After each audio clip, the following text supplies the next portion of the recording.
Hello guys, ജോലിക്ക് പോയി ആദ്യ ശമ്പളം കിട്ടിക്കഴിയുമ്പോൾ ഒരു ചടങ്ങുണ്ടല്ലോ. ആ ചടങ്ങ് നിർവഹിക്കുന്ന തിരക്കിലാണ് ഇവൻ. ഞാനാണെങ്കിൽ അത് മാക്സിമം യൂട്ടിലൈസ് ചെയ്യുന്നു. പർച്ചേസിംഗ് ഒക്കെ കഴിഞ്ഞ് ബില്ലിംഗ് സെക്ഷനിൽ എത്തിയപ്പോൾ അവന്റെ മുഖഭാവം കണ്ട് എനിക്ക് തോന്നിയത് ഇങ്ങനെ കേട്ടോ.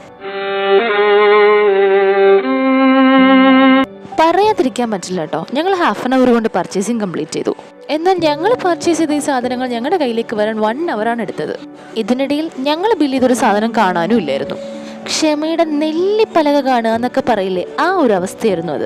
മേടിച്ച സാധനങ്ങളുമായി അങ്ങനെ ഞങ്ങൾ വേഗം വീട്ടിലേക്ക് എത്തി. ഒരു സർപ്രൈസ് കൊടുക്കാൻ വീട്ടിൽ പറയാതായിരുന്നു ഞങ്ങൾ ഇറങ്ങിയത്.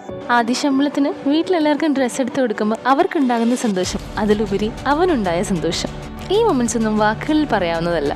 അച്ഛന്മാർക്ക് എന്തെങ്കിലും ആൺകുട്ടികൾ വാങ്ങിക്കൊടുക്കുമ്പോൾ അവർക്കൊരു പ്രത്യേക ഫീലാണ്. ഇതുപോലെ തിരിച്ചും അങ്ങനെയൊക്കെയാണ് കേട്ടോ. ഇതാണ് ഇവൻ്റെ ലൈഫിലെ പില്ലർ സ്റ്റോൺ. ലോകം മുഴുവൻ ഇനി ഇവനെതിരെ നിന്ന് കഴിഞ്ഞാലും അവൻ ഉറപ്പിച്ച് പറയാം, this person will be there for him. കണ്ടില്ലേ, ഇപ്പം തന്നെ അവന് മാരക ബിൽഡപ്പ് കൊടുത്തോണ്ടിരിക്കുകയാണ്. ഞങ്ങളുടെ വീട്ടിലെ ഏറ്റവും കുഞ്ഞു കുട്ടി ഒരു ശമ്പളക്കാരനായി കഴിഞ്ഞപ്പോൾ അവൻ്റെ ഫസ്റ്റ് സാലറി കൊണ്ട് എല്ലാവർക്കും കുറേ ഗിഫ്റ്റ് എടുത്തപ്പോൾ അവരുടെ എല്ലാവരുടെയും കണ്ണുകളിൽ ആ സന്തോഷം കാണാനുണ്ടായിരുന്നു. അങ്ങനെ കലാപരിപാടികൾ അവസാനിച്ചിരിക്കുകയാണ്.